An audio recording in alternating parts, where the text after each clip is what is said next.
To deal with the Irish. It's from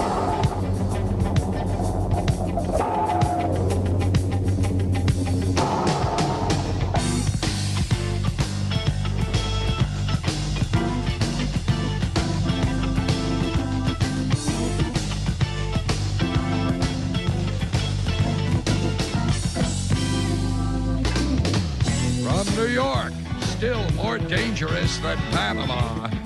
It's Late Night with David Letterman. Tonight, sportscaster Frank Gifford, actor-director Michael Moore, and musician Michael Penn. Plus, Paul Schaefer and the world's most dangerous man. And now, a man whose hobbies are skydiving, big game hunting, and lying about his hobbies. David Letterman.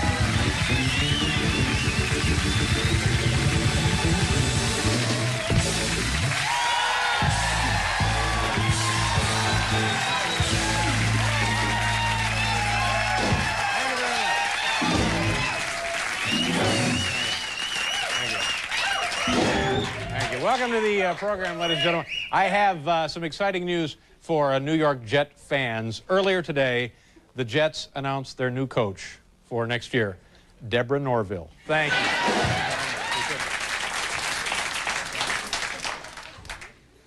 And, by the way, ladies and gentlemen, a new tradition has begun. From the Vatican, if you see black smoke signals rising from the Vatican, it means they're hiding another dictator. Thank you. Thank you very much.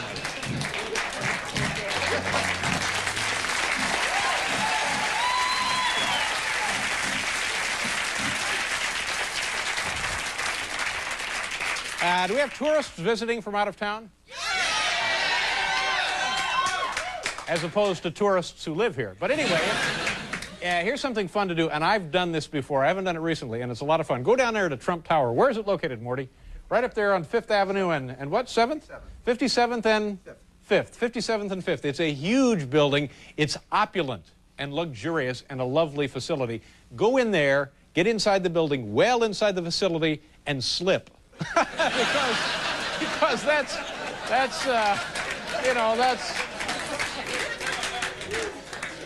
that's what insurance is for, you see. And I guess it's no secret by now that Time magazine has named Mikhail Gorbachev as Man of the Decade. And I think that's pretty impressive. And interestingly enough, the voting was very close. Coming in second, kind of a surprise, Howie Mandel.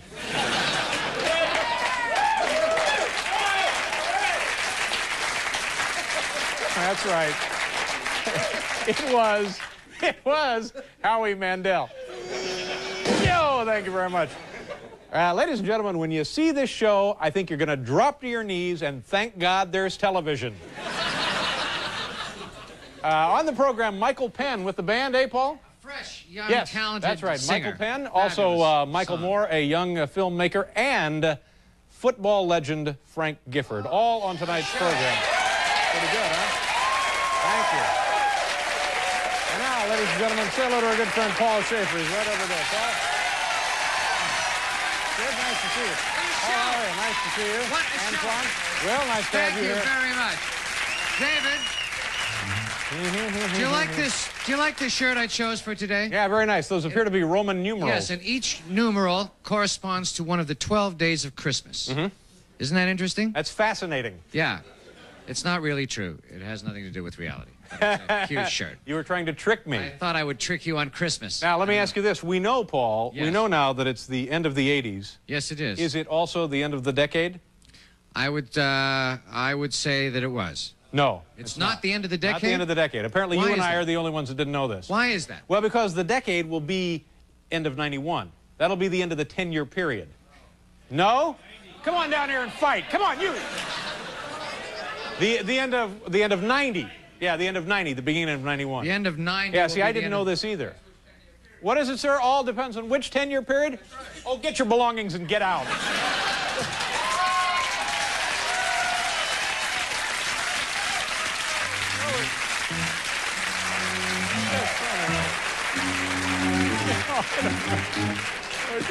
We're just trying to do a little show here. No, it's because the calendar, right, begins year 1. Yeah. Okay. So there, 1 year plus 10 is what? Is 11. 11, so that would be 91, would be the... So, so the 80s, so in other words, the 80s will not be over until 1990 is over. No. Then the 80s will be over. The 80s is over. The 80s are over. The 80s is over? The or 80s is are over. Make up your mind. The decade ain't over. Ain't over. No, it ain't over till 90. It's not over till it's over. Is that right, sir? Yeah. Dr. IQ, is that? Thank you very much. Whew, I'm glad we got that cleared up. And boy, is it cold. How cold is it outside, Hal? Do we have the temperature? Get the temperature, and then we'll get on with the show. But it was, and you know why, Paul? You know why it's been so cold lately? Of course. Why? High pressure. No, not only high What? pressure. The Arctic Zephyr. Oh, I've never heard of that. What is the Arctic Zephyr? It comes blowing down from the Canadian wilderness there and freezes everybody. Yeah. And we'll find out how cold I don't it is. believe in the Arctic Zephyr What do you anymore. think? Is it time to take the tree down or not? Has Well, the tree been...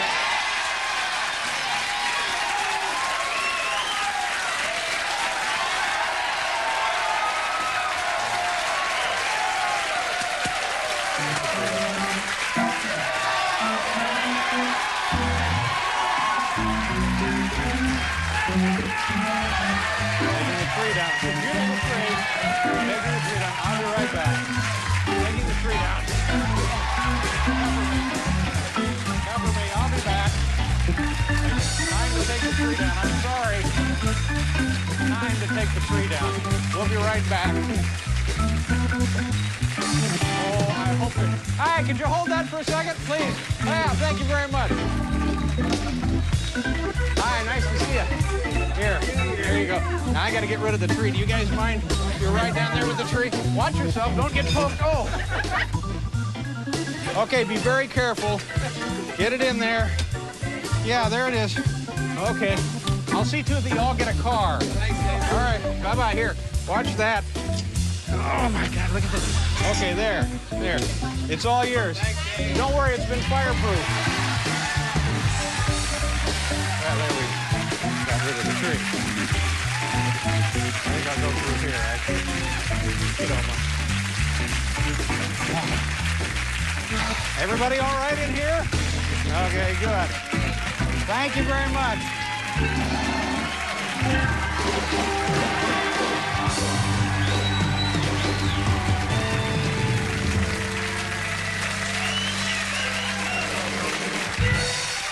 You know, I don't know. I can't. Look, Paul, 19 degrees. Oh, my God, and look at this. I've cut myself on the tree. Another... Nurse! It's one of those ugly holiday accidents you read about. Look at that. Oh, it's bad. Drew blood. You know, I kind of missed the tree. Wow. I'll be right back. No. Yeah, Hal, can you get me the nurse, please? I've been gouged here pretty good. She's on her way. Thank you very much. Boy, that's kind of nasty. Woo! Woo! You don't suppose that's a gunshot, do you? Wow. I tell you what, let's do the top 10. We'll do that now.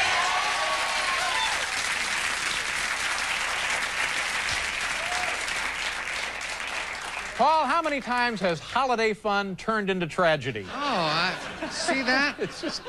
And you used all the safety precautions, too. Yes, I did. That's I the set. disconnected the lights. Yeah. I made sure I was grounded. Yeah. Thank you very much, sir. Oh, it's Mr. Decade up there. He's going to be giving us... Here comes my manager, Jack Rollins. He'll take care of this. Jack.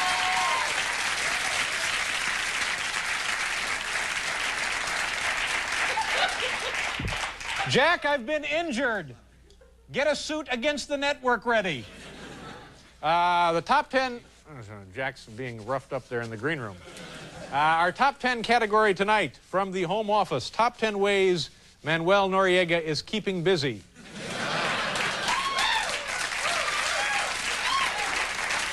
He's down there in the Vatican Embassy, the Papal Nunciate. Yes. That's what where does he that is. mean? Papal Nunciate. What does that Papal Nunciate means Vatican Embassy. I see. Hey, how about that Bjorn Nitmo? Have you been watching him? He is so fabulous. I like having that. Whenever the thing here, this tonight, slows down, I'll invoke Bjorn Nitmo. You can always do that. Yeah, whenever things come to a... Maybe I won't. Okay. Here we go. Top 10 ways Noriega is now keeping busy. Number 10, bare knuckle boxing with Papal Nuncio.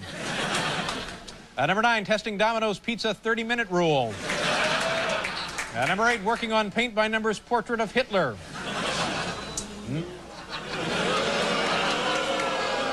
Friends of Mr. Noriega. Number 7, 2 words, TV golf. Number 6, has already sold consulate staff $1,200 worth of Amway products. Number 5, loafing on the couch, reading Elle magazine, and eating instant coffee crystals right out of the jar. I actually heard someone do this. Ew! Oh. Number 4, watching blooper reel from Ayatollah's funeral.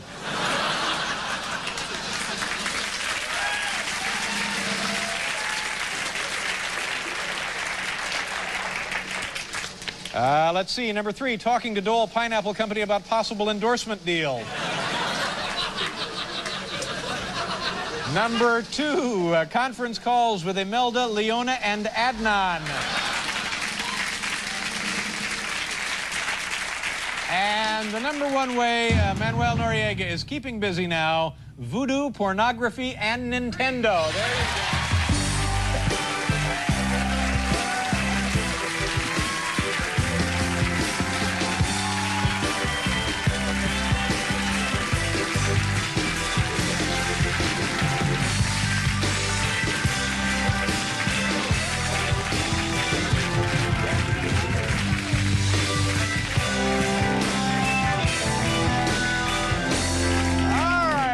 We'll do a commercial. We'll be right back here, folks, with Frank Gifford. Is the nurse on her way?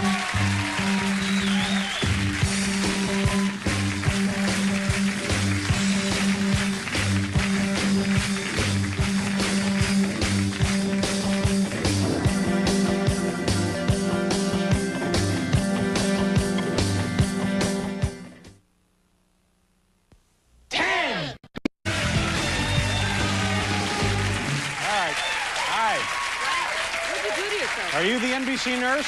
I'm a temp. You're a temporary nurse, but you're an actual nurse, aren't you? What is that you're rubbing on the wound? Gauze pad. And what else? Is some kind of preparation, some kind of medicinal preparation there? No. A little alcohol? Whatever you want. Well, is there alcohol on there? No. Okay. Yeah, I hurt my hand. I'm sorry. I see that. I went after a purse snatcher. Oh, I thought you went after a tree. No, I was a big guy, much bigger than me, grabbing purses, and I took a poke at him. Do you have anything as practical as water here? Do we have any water? Yeah, we have some water. Is it clean? Better hurry up, Mr. Gifford's out there. Oh, dear.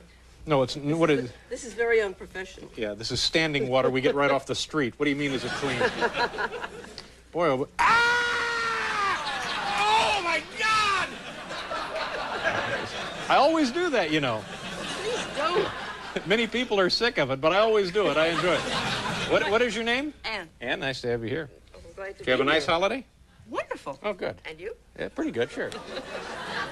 Until this god-awful mess happened. Oh, I'm so sorry. Okay, put it on there. How often do I have to change that dressing, Anne? Once a day. Uh-huh. All right. All right, thank you very much. Will this be all right now? I think you'll No be stitches? cured. Not today. Okay, here No, you no go. Band-Aid. Okay, thank you very much. Goodbye, Anne.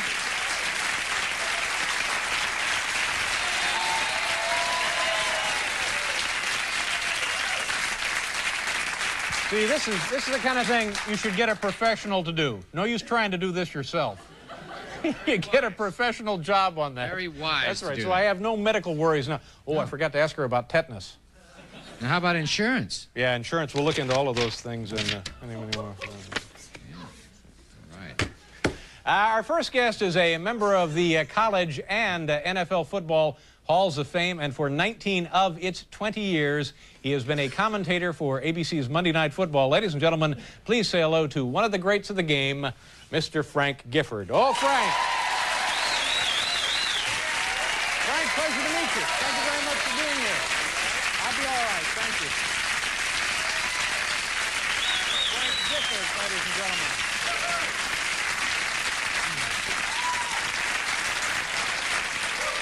How you doing? Well, you got to play hurt tonight, huh? I guess I do. Let me ask you about this 19 of the 20 years that NFL Monday Night Football has been on the air. You've been part of that team. That's a very impressive record. I think when you look back over it, the most amazing thing to me is that I have never missed a Monday night. Mm-hmm. Oh, you've never been out for illness or nothing? Over the period of years that we've been involved, and the people I worked with, at times would be a reason to miss one on occasion. What does that mean? No, we had a lot of fun over 19 years. We tried to figure it all out. It's close to 280 games on Monday night. Yeah. Plus, you remember, we had the Thursdays, the Fridays, and we had the Sundays, Sure. and made them all. And if you figure out about 3 hours and 10 minutes per game, you multiply that, it's a lot of hours. But the games are now getting a little longer, aren't they? 4 hours is not unusual. Yeah, they put in a couple of rules a couple of years ago, and they were supposedly to speed things up, but I think the instant replay has changed a lot of things. Well, and I also heard that the new guy, Paul Tagliabue, is interested in like a 6-hour game.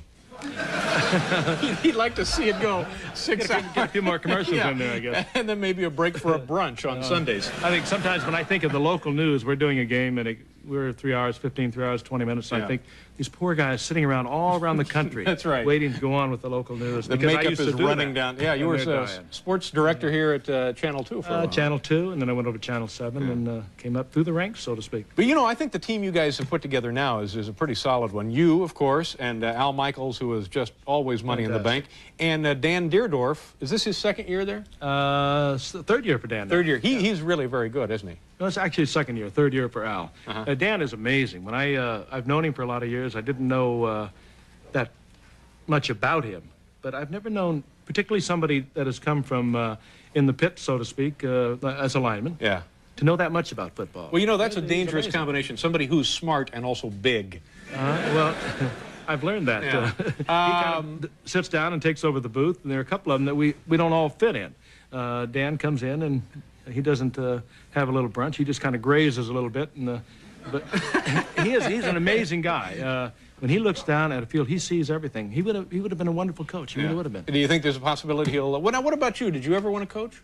At one time, I think everyone who's ever played the game, as long as I did, I played it 12 years, and we all knew as players, we knew a lot more than the coach. And I think when I came out of it, I did. And then I looked around and I saw what can happen to you as a coach. Yeah. You're totally dependent upon the people they give you and the players involved. And if you don't have them, you wind up like a Joe Walton. Yeah. Now, what about that? Assess for us his ability as a coach, if you can. It's very difficult for me, and I have to look at it in two ways. I played with Joe Walton several years, and he is a great friend. Ginger, his wife, and Tiger, his son. You played with all of them, Frank? I knew I'd walk into one. This is the old NFL when they allowed wives playing. That was strange. You got me, not Nitmo. Nitmo's out trying to get his visa extended so he can go in through the playoffs. He's Finnish, is that right, Bjorn? Or Danish? Oh, no. Norwegian? Finnish. Finnish, yeah. But, no, I played with Joe Walton, and so I have a very close feeling about him personally. Is he a good coach and just didn't have the Joe players? Walton is one of the finest offensive coaches in the business. It's very difficult to be a head coach. Yeah. It's crazy now. The I don't know NFL what it takes something totally different. You have to be able to deal with different personalities. It's huge business these days, isn't it? Oh, it's enormous. Yeah. But when it comes down to the head coach, I mean, he has to deal with all these different personalities that come from different backgrounds. He's telling a player, you must do this, and the player is making 5 times what he's making. Now, let me ask you this. Your first paycheck, your first yearly sum of money for playing professional football was how much? I knew you were going to embarrass me. I was a #1 draft pick in 1952. #1 draft pick. Now, this is the cream of the crop, the best of the bunch. We like to think so, but I was offered my first contract from the Giants, $7,500, and not per game. $7,500. Now, I'm embarrassed about it too, but I mean, this is what. But there's nothing to be embarrassed about. No. I mean, there's nothing you could do. I mean, you could have had a paper route and done better than that. I thought of getting one. Yeah. really is amazing, isn't it? But that's the way it was in those days. And I held out, and I held out, and I held out, and I signed for $82.50. Oh, man. Now, in those days, I had a bad year, and they cut me the next year to $8,000. Is that right? See, that's where they were not goofing around in those days either. Yeah, we also played in front of crowds in the Polo Grounds. A lot of people don't realize the Giants played there. Yeah. We had crowds. We had one crowd of 9,000 people. Yeah. And we were playing the St. Louis Cardinals. It was a rainy day, and nobody came. Yeah. That was in the days before football really burst into the popularity. And then 4 years later, we won the NFL championship, and I think after that, which by the way wasn't even sold out. Is that right? The championship game? Championship game against the Bears in 1956, Giants and Bears was not sold out. Yeah, yeah. And after that, it just skyrocketed. 7,200 these days is just jock money. And just you toss it to the ball boy. Yeah, exactly, exactly. Let's do a commercial here, and we'll come back with Frank Gifford.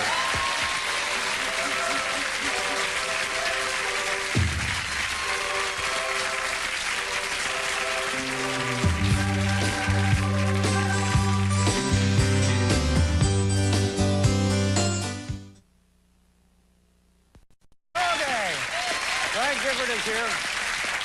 You mentioned you played at USC, and how many Rose Bowls did you compete in when you were there? You got me on my salary. Actually, USC went to the Rose Bowl the year before I got there, and they went the year after I left. Oh, no! So you never played, and there is no kidding. It's kind of fortunate in a way, because I played in the East-West game, and the Giants came out and scouted the East-West game, and that's when they decided to draft me. Yeah. And then you played professional football and made a really smooth, pretty solid transition into broadcasting. It was different when I was playing in the early 60s. I actually was doing local news at WCBS TV here in New York while I was playing. I'd go up and practice at Yankee Stadium and finish practice and come down, do the local news, and I did it year-round. Yeah. And how were you approached to get the Monday night job? I was playing golf with Rune Arledge, and he asked me, what do you think about Monday Night Football, prime time? And I said, I think it's great. And he said, what do you think about Howard Cosell? And I said, I don't think that's so great. Yeah. And he said, well, what are your ideas? And he said, could you do it? And I told him I had another year on my contract at CBS, and I suggested he talk to Don Meredith, who was happened to be staying with me at the time. And he talked with Don the next day, and Don had made a deal with CBS, but he went up and talked to CBS, and they let him out of it. And then the next year I joined up, and my contract had expired at CBS, and we hung around together for 8 or 10 years and had a lot of fun with it. Tell me about you and Meredith as friends. You guys got to be friends, obviously, playing professional football, college football? I met him first as a player. Yeah. In the last few years that I played, he was the expansion quarterback for the Dallas Cowboys, and that means your body is battered and beaten. And I admired the way he played, the skill as a player, but the way he survived it. And I got to know him, and we traveled a great deal around the country during the off season, and we went to Europe together, and we were in Hawaii shooting ads, and we just got to be great friends, and we still are. I talk to him 2 or 3 times a week. And now tell me what it would be like at the height of Monday Night Football, the first time it was really hot with you and Don and Howard, and you guys would blow into a town, say Minneapolis. Say any town. Well, and you get in like there, Denver what, or something. I had Denver. I had more keys to more cities. For the first time, a city had the opportunity to showcase their football team on Monday Night Football. It was a huge thing. Yeah. And of course, at the time, Howard made it a lot bigger because he was there, and he let everyone know that. Now, Frank. Well, no, I mean the man could work a town like nobody I've ever known in my life. Yeah. And but what we want to know, you and Don in the town, anything? It was there. I mean, they were the key to the city. I know the key to the city. But... I'm an honor. Oh, well, what are you getting at? Well, I know. Was there ever any, good-natured hijinks? There was a lot of good-natured hijinks.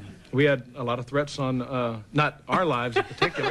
Wait a minute, I'm talking about good-natured hijinks.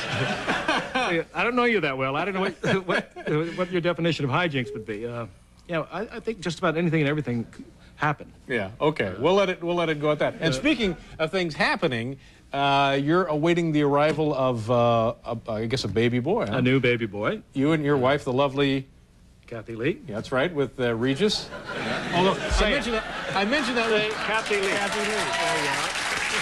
I used to think it was Vicky Lee. I mentioned Regis there like he had something to do with the baby, but I know for a fact that that's not the case. No, not in the middle of March. We're expecting a little boy. Now, explain this to me. You're going to have, how many children do you have? Well, I have 3 children. 3 children. And 5 grandchildren. And 5 grandchildren. And I'm going to have a new little baby boy. And the best way we figured out, my little son will be my grandchildren's uncle. Works that way, David. That's confusing. Your son will be the uncle of your grandchildren. And any other odd relationships like that? Well, no, he'll just be the brother of your other 3. He'll be the brother of the 3 of my own children. And Kathy Lee's brother-in-law. No, Kathy Lee's son. That's right. It all works. I promise. Well, you're. I mentioned earlier you're a football legend, but you're just solid. You're money in the bank, and people just seem to really, really be fond of you. And I couldn't be happier for you have another addition to your family. And it was a pleasure to meet you. David. Thanks for coming over, Frank. We enjoyed it. Frank Gifford here, ladies and gentlemen. We'll be right back.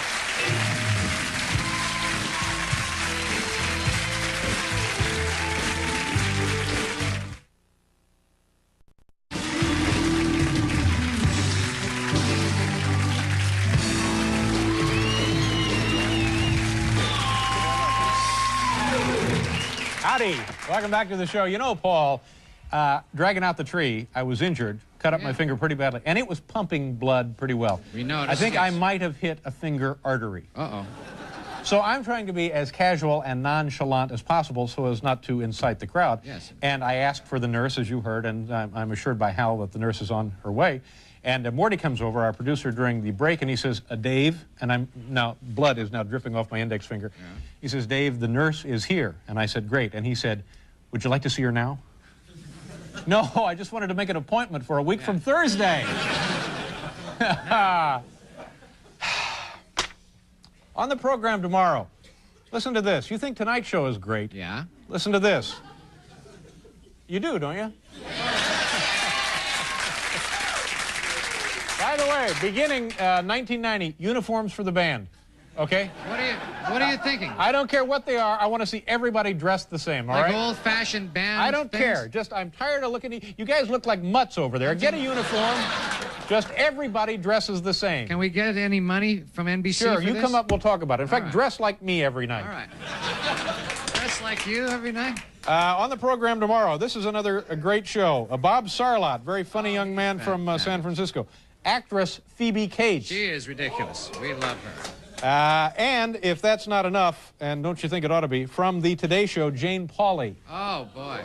That's Jane Pauley, not only Jane Pauley making she's making her final television appearance. Jane Pauley leaving the Today Show. This will be her last North American television appearance ever. No, that's not really true. No, it's true. I heard today that she was signed a big contract to be on TV in Japan. In Japan.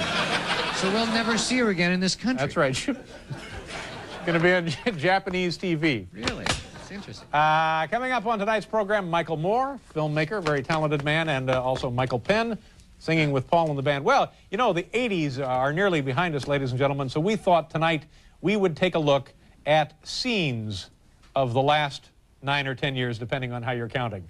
Paul, do you have music for this? Yes, I do. Okay. Hey, the 80s. Scenes from the 80s. We're gonna take a look at those 80s right now. Yeah.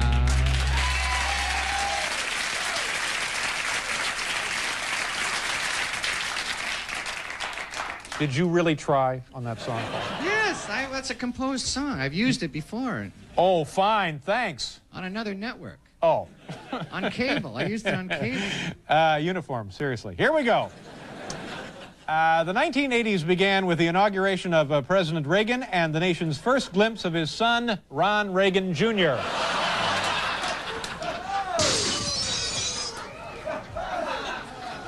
It's a glimpse of the 80s.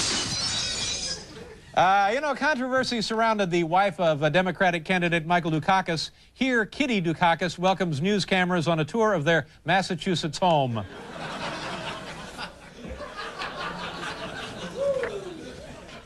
I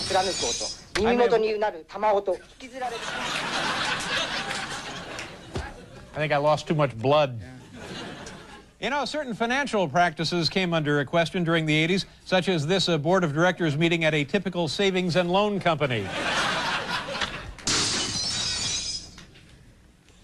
The Reagan administration authorized a secret mission to Iran in which Oliver North presented their government with gifts such as Jiffy Pop and Batman hats.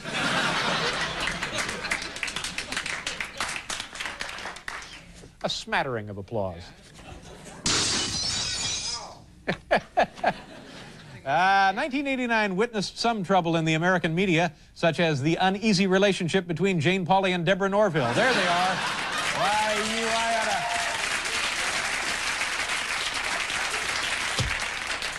You know, in Japan television, you have to carry your own equipment. Is that right? Yeah. So, you know, she may not like it. Poor thing. Yeah. Early in the 1980s, commercial air traffic was nearly paralyzed by striking air traffic controllers, but luckily hundreds of replacements were quickly trained to land the big jumbo jets with simple hand signals. CBS News was acutely embarrassed when it was revealed Dan Rather and his associates paid a fortune for this so-called war footage from Afghanistan.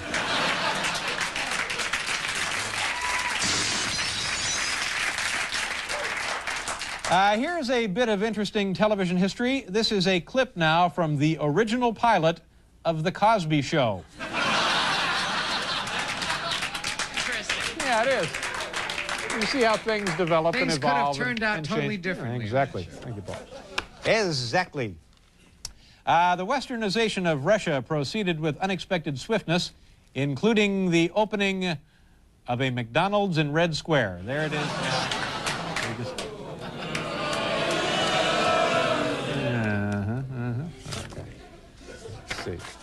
The American public grew ever more fascinated with the private lives of celebrities and was intrigued by this footage broadcast on Entertainment Tonight of activities in Cher's bedroom.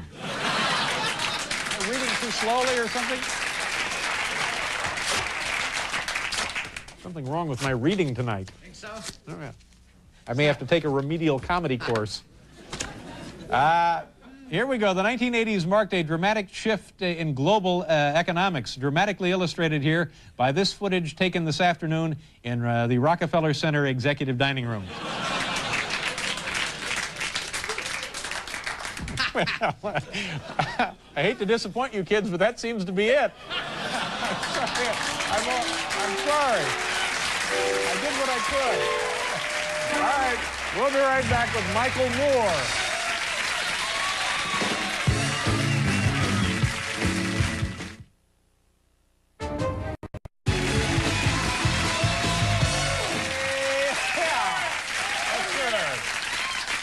Yeah, Jane will be over there in Osaka doing Daihatsu commercials. Gee, the poor thing. Carrying her own equipment. That's right. In Japanese television, you have to carry your own equipment. It's not rough. like here, where we pamper our TV stars. Over there. That's right. She's going to have a cold awakening. Sure, when she gets up. Tell me about it. And she has the kids and her husband, the cartoon boy. Gary Trudeau, right. Cartoon boy, I don't know.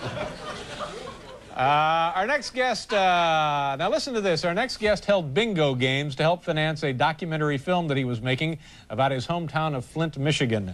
The film, called Roger and Me, has opened to lavish critical praise, and there's even talk about Oscar nominations. Ladies and gentlemen, please welcome the man behind it all, Michael Moore. Michael. Hi, Michael. Nice to meet you. Michael Moore. Well, you know, this is a very interesting and entertaining and informative piece of work you've done here. Well, thank you. Yeah. Had you done any filmmaking prior to this? No, I've never made a movie before. I found myself unemployed and sitting around. What did you do before you lost your job? I was a magazine editor. And a publication we would know of, do you think? Yeah, but one I don't want to mention because they fired me. Oh, okay. Well, I know the feeling, sure. So I sued them, and I won $58,000. Sued them on what grounds? For firing me. And I won $58,000 from them, and I started going to a lot of movies just to relieve the boredom, and I was going to everything. I mean, let me interrupt you here a second. Did the dismissal have anything to do with the hat? No. Oh, it's a nice hat. It's a beautiful hat. Yeah. Okay, so you got plenty of free time on your hands, and you start going to... I'm sorry. That's okay. Yeah. No. You're going to movies. Maybe it did. You're going to a lot of movies. $58,000, they should have got the hat. Yeah. Yeah. Well. Anyway, you're attending a lot of films. Everything. Well, not. I mean, everything but Ninja or Neil Simon. Those are like the two genres. I just couldn't sit through those. I can't handle those. Yeah. But everything. But Everything in between. Everything else I would go to, and then I thought, well, maybe I should just make a movie. Really? Yeah. Yeah. And Yeah. now, when you, a lot of people may have thought that, you know, maybe I Yeah. could be an actor or a singer or a dancer, whatever. You said maybe I should make a film. Well, fine, but then what do you do? Get a camera and just start shooting. That's it. I know, but you make it sound so simple. Where did you get the camera, and where did you get the film, and how did you know what to do? And Well, I can't really say where we got some of it, but you know. anyway, it seemed to work out. Anyways, yeah, and 3 years later, Warner Brothers is distributing my movie all across the country. Now, see, this is just amazing to me. This is really another version of the American dream. Well, yeah, except this one's a reality. Yeah. You know.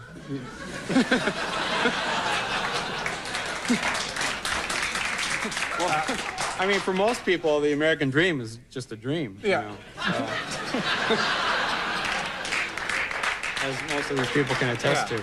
Now, the topic of the film is about your hometown, Flint, Michigan. Yeah, and I Roger Smith, the chairman of General Motors, lays off 30,000 people, so I decided to dog them all across the country, trying to bring them to my hometown so he could see what he did to it. Right. Now, was this the first idea for a film? Yeah, that's my first idea. So you would document this, and it's you trying to get him to come back to Flint. Trying to find him, yeah, and get him to come to Flint and see what had happened to the town. Economically and spiritually, it devastated the community. Yeah, it's very devastated, and so, but I went everywhere, followed him all over the country. One of our people got arrested here at the Waldorf trying to get an interview with him, and we, you know, so the film builds to this point where we finally reach him. Yeah. Oh, you do? You actually get Roger Smith on film? Well, kinda. Yeah. Kinda. Is it a documentary? Is it the cinema verite? Does that term apply here? Nah, it's just a movie. I don't know what any of those things mean because I didn't. I It's your first movie, isn't it? I didn't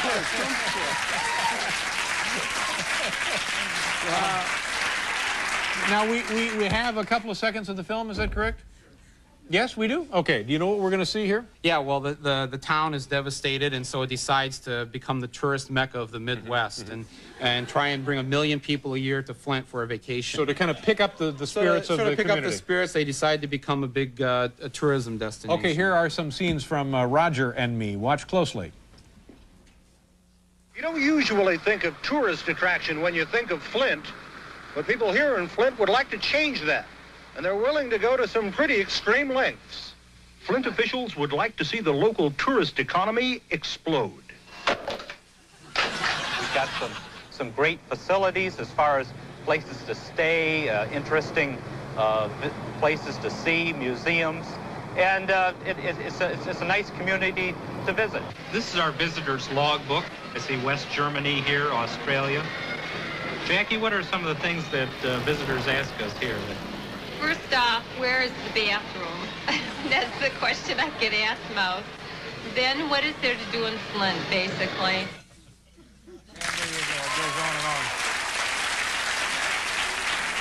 Are you thinking now of another film?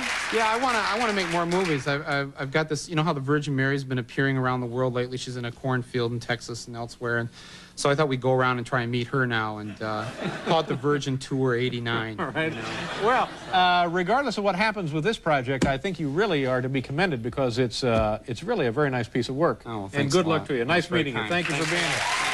And we'll be right back here with Michael Penn.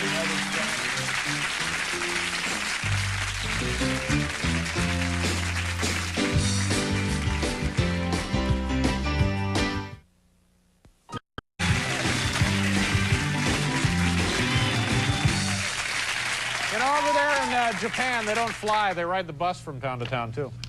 No first class airfare. Rolling Stone magazine called our next guest's first album March. I have a copy of it right here. This album was called A Remarkable Debut. So tonight, folks, along with Patrick Warren, please say hello to Michael Penn. Michael.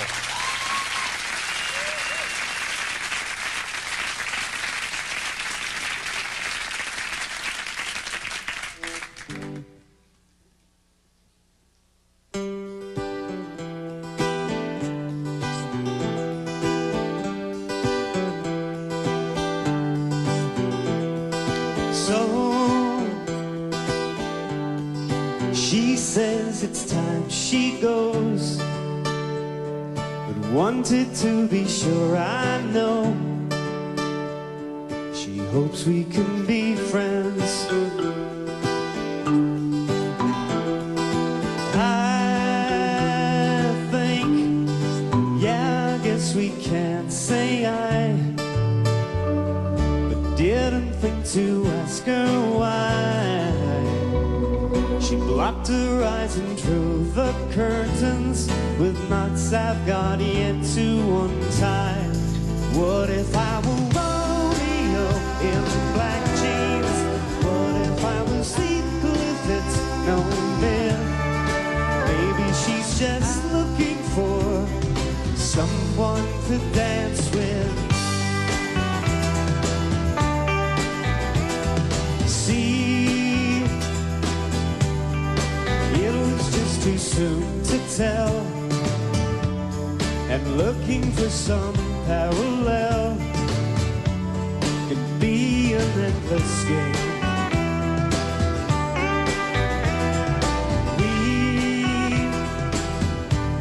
We said goodbye before hello.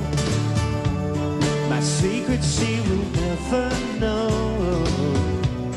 And if I dig a hole to China, I'll catch the first junk to Soho.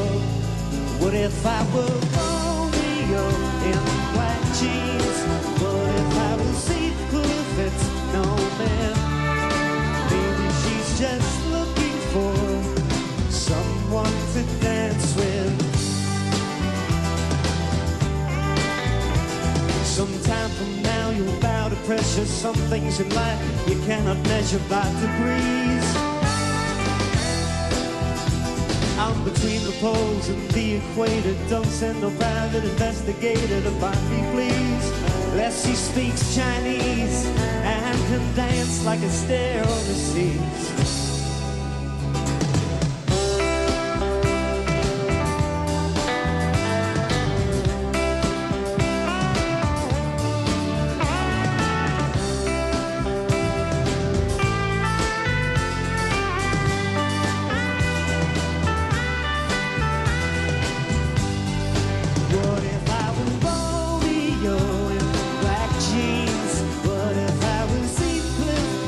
No myth. Maybe she's just looking for someone to dance with.